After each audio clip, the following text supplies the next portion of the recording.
Yeah, hi. Alrighty, ladies and gentlemen, it is time for your late night Smackdown review. So Smackdown was in the Barclays Center. I'm in New York. Well, I'm from New York. I'm born and raised in New York. I could have probably gone to the Barclays Center, right? But no, I didn't.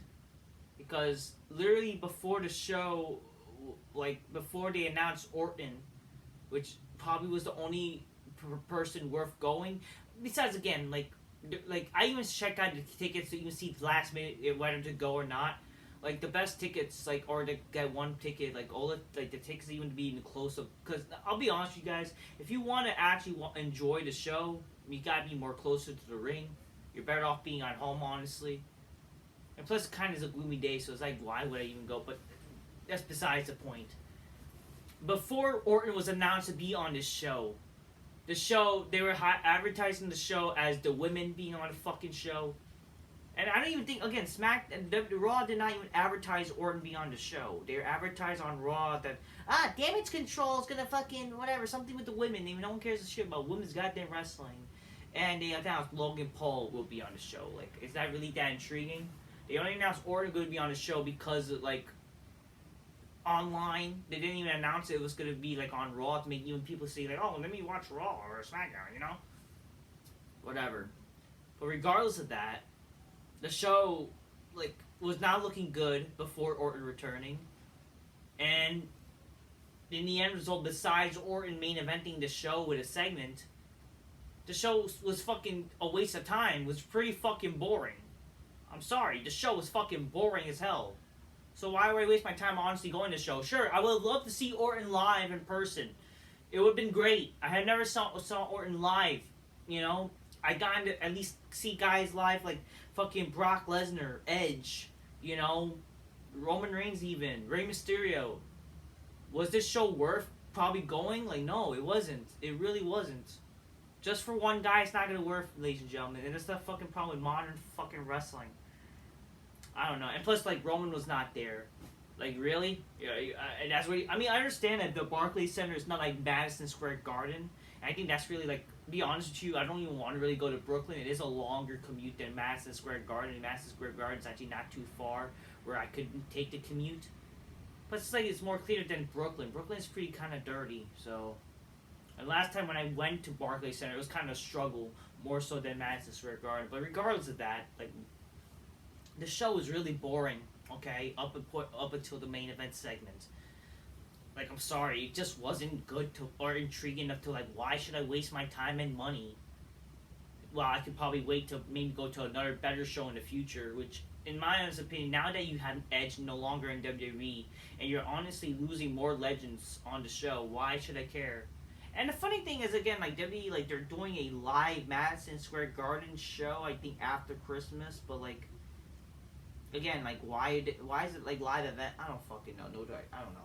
It does WWE being stupid. And why they do two different shows? I don't know, because I think, usually WWE, they should care about New York and whatever, treat it with proper class or something. I don't know. I guess I was lucky last year when I went to the Barclays Center for a Raw. I was lucky because, again, it was the season premiere, so they're actually trying to make that show somewhat interesting. It was actually kind of, it's pretty cool, what they did on that Raw for the Barclays Center. And compared to now, currently with modern WWE, what the it's not even, it's still modern. What am I saying? But, compared to last year, it's every year it keeps getting worse and worse. Holy shit. Rollins won the title last year in the Barclays Center. Brock Lesnar returned and attacked Bobby Lashley. Roman Reigns was there, and the DX anniversary, so I was there for that. Why wish I really go just one guy, really? You know what I mean? So I don't know what to fucking tell you. I don't know, but regardless of that, whatever. Grab me Coca-Cola, drink my Nissan, spam me some bitches, go oh shit. I'm not drinking my Nissan as I want to be because I just took some supplements, but yeah.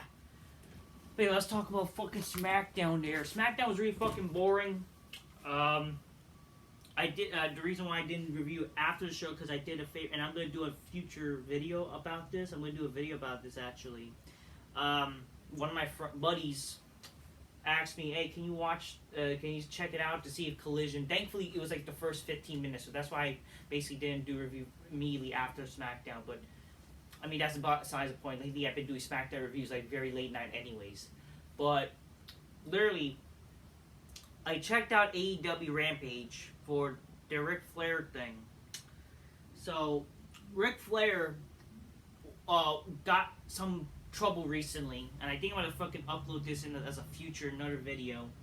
So Ric Flair got in trouble by these fucking PC motherfuckers, by these SJW snowflakes, because what he said about... So what happened was Ric Flair basically made a comment that if you're sick, you're not like 16. That's Paul Walker. Ryan, I don't know. Rest in peace, pedophile. I don't fucking know. It's funny how people are praising him. Like, oh, time is like, wow, it's been already 10... Well, motherfucker, I don't know why y'all praising him in the first place. I used to, like, care for Paul Walker until I found out about that information. That's why I don't give a fuck about Paul Walker, you know? Well, again, other than that, like, okay, so Ric Flair, like, he didn't do anything, like, pedophilic or weird. Literally, Ric Flair said, you know, being Ric Flair, if you're 18 over 26, come to my hotel. If you don't have a... You know, make sure don't bring your boyfriends and husbands. Woo! You know? I think I sound like so... The nature boy is gonna party and have a good time. If you're 18 or older, 26, come by yourselves. Don't bring your boyfriends and wives. All the hot girls come. And it's like... It's harmless. It's literally him being Ric Flair. It's him being a showman, him being a ladies' man, him freaking talking about fucking, you know, him just being fucking a man. Him being Ric Flair, him kind of essentially being Hugh Hefner, in essentially, you know? But he's gonna get fucking flack. He's gonna get hated on just because, like, literally, just because, like, you know, oh, get a helicopter or whatever, even though that could be bullshit, you know? Alright, but not just that, literally, like, this is the problem, like, the time we're living in, is literally essentially the reason why this fucking modern generation is trash, is because they think if you fucking make a comment like that, that's fucking so sexist, that's so fucking disgusting, how dare a man says that, you know, they're basically saying Ric Flair is a creep, a weirdo, a fucking disgusting man, how dare he talks about women, you know, like that and shit like that, because that's the time we're living in, you know? Even though, God forbid, a woman was to do that, because women do the same shit, but they don't get ridiculed. Men are getting ridiculed because, you know, how dare, and you're ridiculed when Ric Flair, it's not a problem what he's saying. I'm gonna fuck all you bitches and whether you like it or not, or he didn't fucking say he's gonna rape these bitches. Like, come on here, they're acting like he's a rapist, and he's a disgusting man that should be in jail. Put him in jail! It's like, I swear to God, what kind of fucking world we are living in? What kind of fucking world we living? Like, we are living in a world where, and this fucking era, and it's fucking, I swear to God, it's so soft. These people wouldn't survive the Attitude Era. Literally, this is shit like this. Triple H would fucking do shit like this in the Attitude Era. Say stuff like that. He would say fucking, I think, to Lita, unless you're taking off your broad panties, you might as well get back in the arena. And obviously, Triple H is now SJW. Not SJW. He's just fucking like, he's appealing to these, you know, like, literally, you would see this in the Attitude Era. It was, people want the Attitude Era back, and look at what they're fucking saying. Y'all literally fucking saying cancel Ric Flair and all this shit. Like, can y'all fuck yourselves? Can y'all fuck yourselves? I swear to God. You guys are the reason why this generation is trash. Why fucking men can't be a man anymore. Women can't fucking be... Like, it's all this subculture shit. It's also the fucking men in this fucking world that think that they're standing up for women by defending, like, acting like Ric Flair is fucking bad. Because, God forbid, Ric Flair talk about sex and whatever, you know? It's guy talk and shit like that, but oh, that's bad, you know, because, you know, y'all gonna be fucking weird and shit. Y'all fucking, I swear to God, a lot of these people are so fucking, these men who are fucking feminist fuck, so fuck y'all, and Ric Flair is the man. Ric Flair is not bad. That's fucking just a harmless fucking joke he made, or just, again, it's Ric Flair be Ric Flair, okay? literally fucking young women around that age are gonna go for the older guys anyways, because that's how they are. I mean, gold is a shit, but like, come on. There's nothing wrong with what Ric Flair said, but yeah, apparently that it got edited out on Rampage because that sparked controversy and shit like that. But again, what he said was just, like, all the hot girls come to my like, if you're, as long as you're over 18 or whatever, it's, how's that a problem? Like, you want him to say that to them to be 16? That would be actually worse.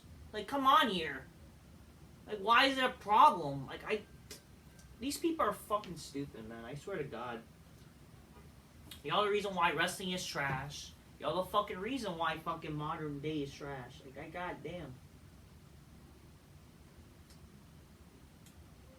Anyways, whatever. So yeah, let's fucking talk about fucking Smackdown. I know I freaking went off about that. So yeah, let's fucking talk about Smackdown here. I might upload that as like a separate video, but right now, yeah, let's fucking talk about Smackdown there. So Smackdown started with the women, and no one fucking cares. They host a show like some fucking thing about, get it, a recap of fucking some bullshit that no one gives a fuck about fucking the women's war games, which apparently Sparks are praising, like, that was the best war games of the night. Like, why? How is that the best war games? Because they did flips? Because they fucking used too many weapons? Like, because fucking they did a bunch of spots? Shit that made no sense? I don't know. I don't fucking know. Because they had fucking bunch of table spots? I don't fucking know, man. It's just, again, people are gonna praise women more because, get it, they're fucking simps and they think, like, praising women's wrestling is, you gotta pretend women's wrestling is important when it's not. We gotta not be sounding sexist or a bunch of bullshit.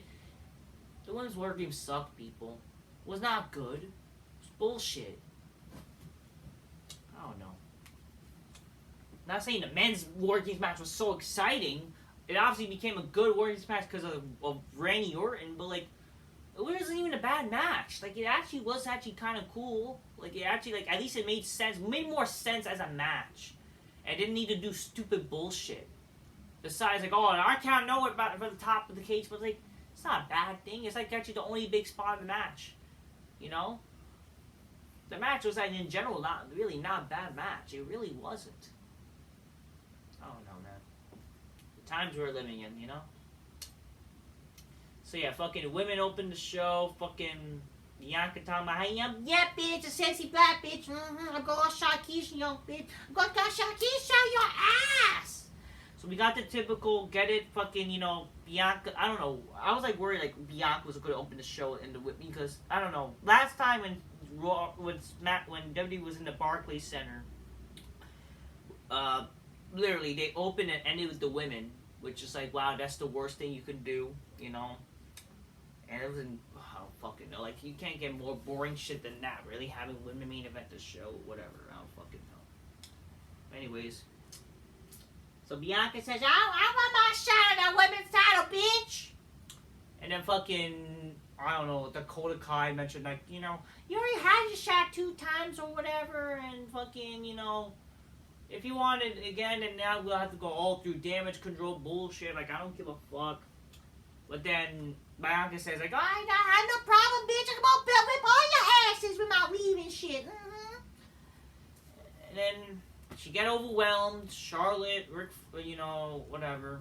I'm surprised that, the same night, Ric Flair, sure it was taped, but I guess it left enough time for him to get dolled up. Along with Shits Blackheart, Mrs. Shits. They all fucking help save Bianca, and I don't fucking care. Backstage, you had to censor more with Bianca and Bobby Bailey in Damage Control that how, didn't let her know about Pan, and they're angry about her, and then, Bailey has to give some advice to fucking Kairi Sane because she's facing fucking Bianca. Whatever. I don't fucking care. Anyways, so next week it's announced that Smackdown will not just be an ordinary Smackdown, it'll be tribute to the troops, which, it's not bad. But they're actually still treating it as a big show, which I actually don't mind them doing this, doing big things on a tribute show, but it'll be exclusive to like them having the soldiers in the show, which it's good. You know, I don't think they're doing it at the base anymore. Like I mean, it's whatever. They've been doing that for years. So like them having like just basically, I guess a show where they're gonna broadcast it in front of basically military people. I don't think that's a problem. You know. So I mean, it's not like they're in Iraq anymore or whatever. So it's like, yeah, I guess it's cool, you know. Hopefully, I do think it's good. Sure, we're gonna see like the typical like basically soldiers talking about their lives or whatever. Which I guess out of one night it's not gonna hurt because it's a tribute show to them, but it's also at least they're doing important shit. They're gonna give them a show because basically what they're doing next week is that they're gonna actually fucking have CM Punk on the show. They're going to probably have Ray Orton on the show. So it's going to be something intriguing. At least, yeah.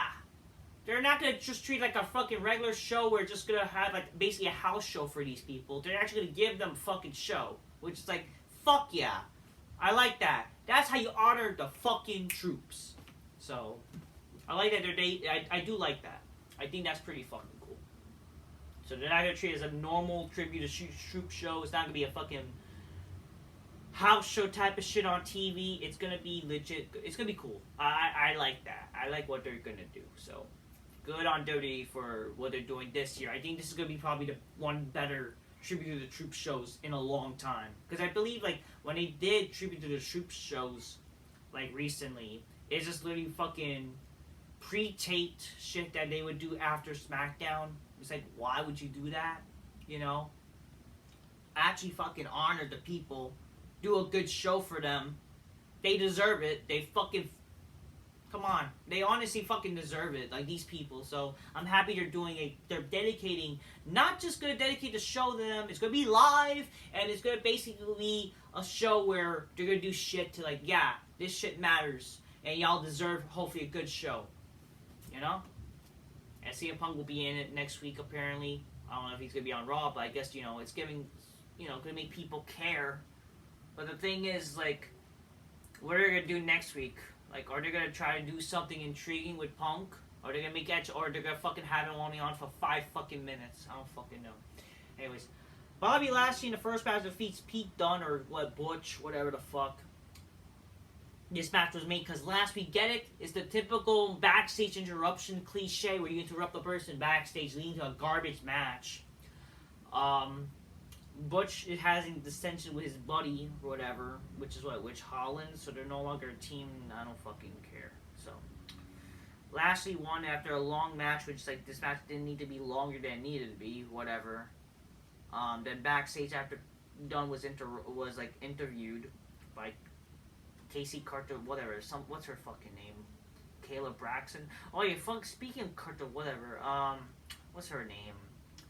Mckenzie Mitchell. I do want to talk about this. So, Mckenzie Mitchell. A lot of people don't know her. I actually, for some reason, I know her or remember her because, because I'm a big wrestling fan, I remember because she was, like, in TNA and she was, like, that hot blonde reporter. But then she became now, backstage reporter for WWE, right? WWE fired her. Released her, whatever. And it's like, why?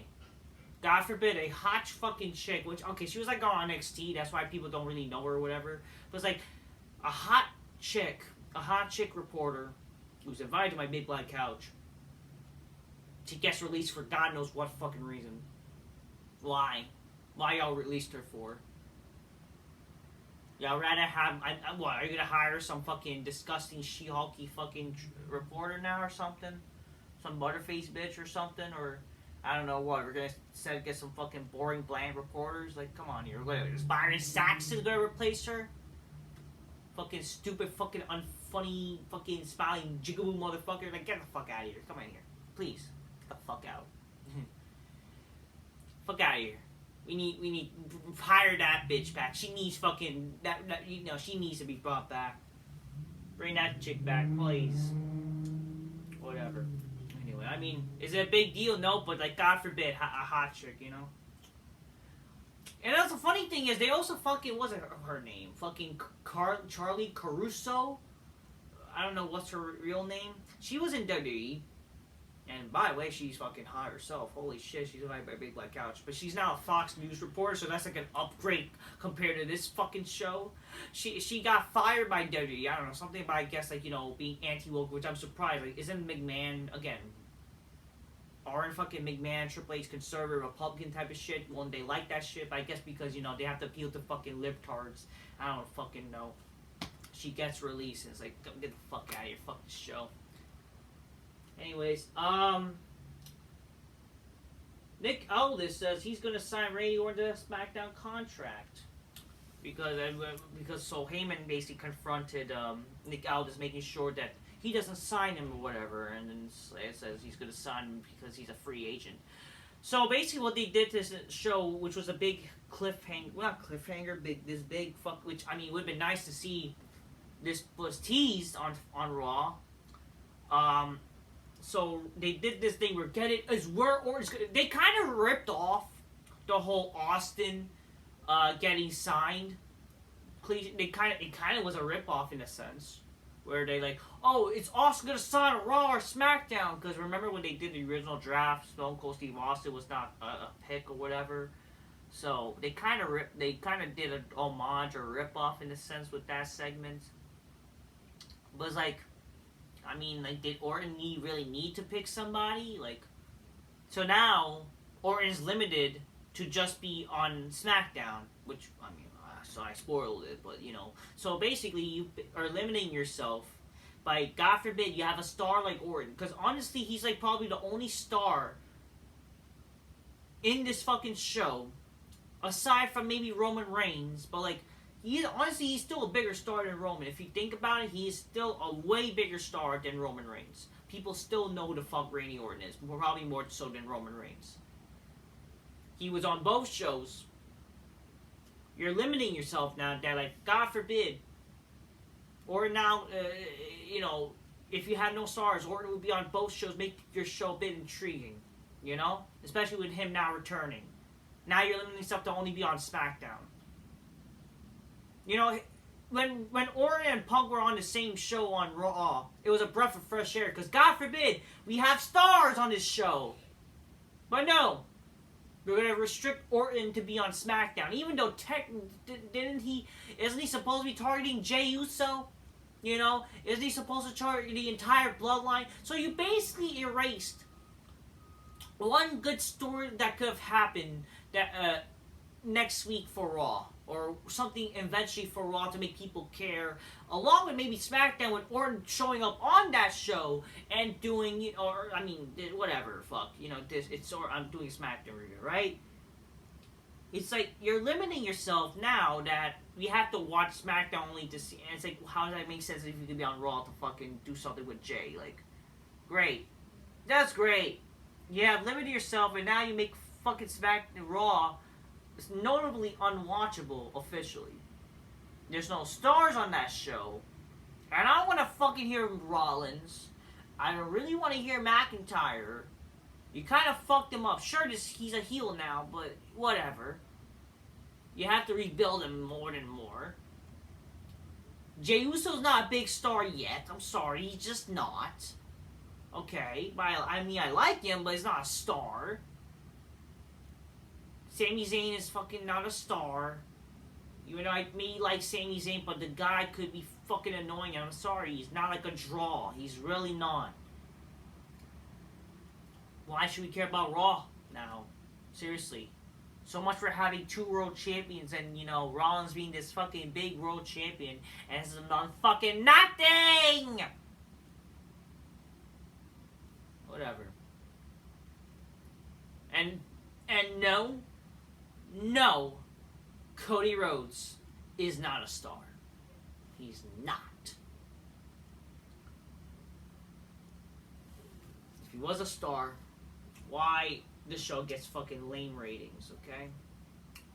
And Raw did got fucking their ratings, like, it was higher than usual, but it was, like, still a 1. It was a 1.8. That's when, like, the beginning, when Raw was falling down, you know? A 1.8 is not good, people. Alright? It's not. It's It's not. It's maybe and sad that people view that as like better when in reality, that was not a good fucking. It's not. It's not a good fucking rating. I don't know what you guys thinking. Santos is interviewed by probably the only hot chick who is a reporter. Backstage, Kathy Kelly, shout out to her, who's invited to Big Black Couch, asked Escobar about his match against Joaquin Wilde. He tells her that Ray turned on his back on him to chose Carlito over him, and other members of LWO are still blinded by Ray. And I don't fucking know. Anyways, he defeated Joaquin Wilde. I don't know. Again, who fucking cares about these irrelevant guys? Like, really, they're a bunch of jobbers, right? But whatever. Santos defeated him. But, you know, he attacked him more. But, Dragon Lee comes to save him. Eventually, Santos was about to get the advantage, but that's like, you know, get it, Dragon Lee overcame the odds, and yeah, it's like, and I don't care. This Dragon Lee guy doesn't get any reaction, okay? So why should I care? Logan Paul opens the show, says, when are people gonna learn that if y'all hating me, I'm gonna do better? Basically, he says, like, you know, to all the haters out there, you can suck on this bitch right here. That's like a Smart Busters joke, but I don't know. Basically said, like, for people to shove it and whatever. That, you know, you're eating my. He basically mentioned that how, like, you know, I'm the United States champion now. It's been on the ball, so you could basically chew on my balls or whatever, you know? Y'all my junk or something. So, which, I mean, it's not terrible. He didn't cut a terrible promo, but it's clear that the guy is still kind of green and cutting promos, but hey, it sounded natural, you know? He says that what's gonna happen, like, you know, people are mad that, you know, I jumped the line, but it's because I'm the hottest rising star, blah, blah, blah. And he says that for people, you know, if y'all jealous, stay jealous, whatever. But here, there's now an opportunity to face me, where there's gonna be a tournament, and the tournament is like involving people that no one gives a fuck about. It's also basically telling me that Kevin Owens is not the person who's gonna face Logan Paul. Well, telling me that Kevin Owens is not gonna win the tournament, because Kevin Owens comes out right after that when they announce the tournament. One of them is gonna be an NXT person. Like, why should we care? Like, why? So who's gonna be in this tournament? It's gonna be fucking Santos, Dragon Lee, Bobby Lashley, Karrion Kross, really. Is he still around? I'm surprised that he's still around. Austin Theory, Grayson Waller, and Kevin Owens. They could have just started tonight, because again, they basically did Kevin Owens versus Grayson Waller, right? But no, whatever. I don't know. Starts next week, whatever. I don't know. Anyways, Owens comes out and says that, you know, I know who you are because, you know, years ago, I found out something called Vine, and it just only took me 6 seconds to think you're just a douche, or whatever. And he said, and then he basically said that, you know, once I win that tournament, I'm gonna beat your ass, you know, I'm gonna make you irrelevant, I'm gonna take that time is gonna be, coming back home, and it's gonna be safe from you, or whatever. That's what he basically said. And then Logan Paul says, like, yeah, you really do that. And then they're like, you know, it kind of almost, you know, they're sure, it kind of come off as maybe there's a little shoot involved, maybe a little heat involved, but, you know, I guess it makes people intrigued, like, this is a big fight field type of shit, right? So that's what happened. So yeah, that's basically what happened, shit like that. But then Grayson Waller and Austin Theory interrupts. They said, you don't need to worry about this guy because he's just annoying little troll or something. And eventually Kevin Owens punched him again, like, you know, he's not going to punch me again. And Kevin Owens just punched him. And then Owens and Logan Paul look at each other, like, you know, like, okay. And Kevin was like, yeah, you got one big punch too. Then Grayson Waller loses to Kevin Owens in a longer match that didn't need to be long, whatever. But yeah, Owens wins, and yeah, Logan Paul's on commentary. Okay. Adam Pearce is showing up. Says he shows up to Raw. So basically, you know, like, Nick Gall's like, why are you here or whatever, and there's like, I'm here to. You know, I heard you're offering something to, you know, basically offering the fucking stupid fucking contract. You know, so great. Wow, fucking brand warfare going on and shit. It's like, yeah, whatever. Maybe just make. I don't fucking know. They mentioned how they basically recapped Punk's promo on Raw. All the people were gonna react like, "Oh, CM Punk," but like they probably basically lied to people saying CM Punk is here, but then they basically just showed a recap of the fucking Raw promo, and it reminded people like, "God, that happened." That was totally not what like people were. So basically, again, Punk apparently has a behavioral contract, or he can't mention anything AEW. But again, there's things to work around that where he could mention AEW without basically name dropping AEW.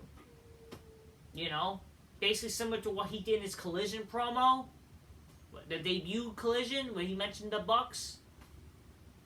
Whatever, I don't fucking know.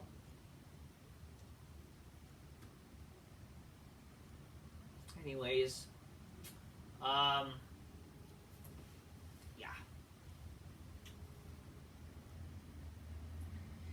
So, yeah, Owens wins, blah, blah, blah. I'm trying to remember what happened. Bianca Belair defeated fucking Kairi Sane. Who gives a shit? Next piece for Tribute to the Troops is the fucking tournament matches. And Charlotte versus Asuka. Why? Why is that like the big? I don't fucking know. I don't know. So really, like no big matches are going to happen next week. So I don't fucking know. Whatever. And the main event segment, Randy Orton comes out for the contract. Well, not contract. Basically, like get it a bidding war. Like what Orton's gonna pick? Whatever. They basically just made it like Orton has to pick what. I mean, did he need to pick? Like, did he need to pick where he's gonna go? They said he's a free agent. Brock Lesnar's a free agent, and didn't need to pick where to be, Raw or SmackDown, right? You know, you're limiting yourself now to having Orton on one show. But yeah, Orton basically comes out. He was about to talk, but then like, wait, Orton, you've been a Monday Night Legend, like. Monday Night who is the fuck is a Monday Night Legend? Fucking Orton has been known to be both on Raw and SmackDown. Like, Cena, if anything, is a more Monday Night Legend. And he's been more so on fucking Friday Night SmackDown. Where was the fucking bullshit to fucking sign him? I don't fucking know. And it wasn't, again, Cena, I believe he's a free agent. And he never fucking... I don't fucking know, man. I don't give a fuck. But anyways, I just thought this is stupid. It's limiting yourself. It's like, you don't need to do this, but whatever. But then it did the whole cliche that, you're more fitted here on SmackDown, blah, blah, blah. And then they started bidding, like, get it, if Orton... So Adam Pearce said, if he chooses Raw, he could be the next challenge for the World Championship. Then Nick Aldis says, you know what, I'll give you the opportunity to take out all of the people who took you out, you know? That's what Nick Aldis said. So obviously, we already know with that, which was basically the main goal of Orton, he was going to go with that deal, right? But then Paul Heyman comes out, ladies and gentlemen, my name is Paul Heyman. I'm going to make one thing perfectly clear that I'm going to make it easier for what Orton picks. And it starts with the bloodline or whatever. And then Solo comes out along with Jimmy Uso, acts behind.